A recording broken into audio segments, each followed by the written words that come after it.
Perundingan Linggarjati merupakan perundingan yang membahas kemerdekaan Indonesia, di mana melibatkan dua negara, yakni Indonesia dan Belanda.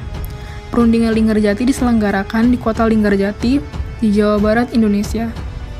Perjanjian ini ditandatangani pada tanggal 15 November 1946, dan perundingannya berlangsung sejak tanggal 11 November 1945.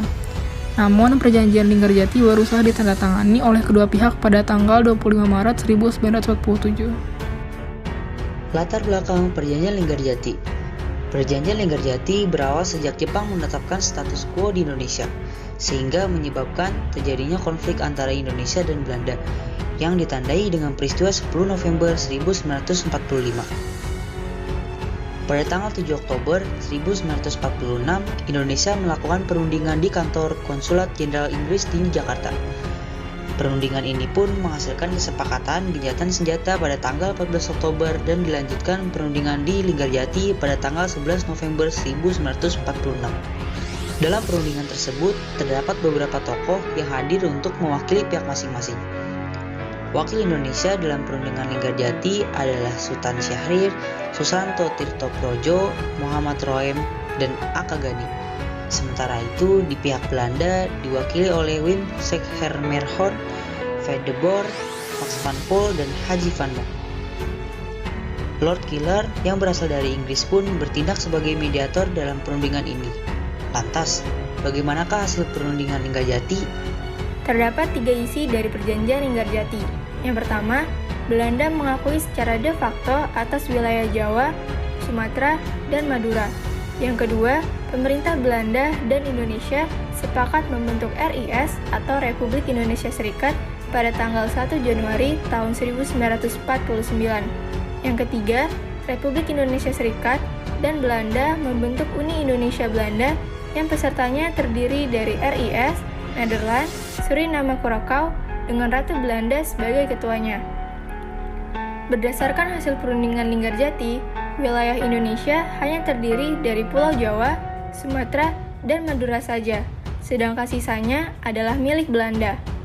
Meskipun perjanjian sudah ditandatangani, Belanda menyatakan bahwa ia tidak lagi terikat dengan perjanjian Linggarjati pada tanggal 20 Juli tahun 1947.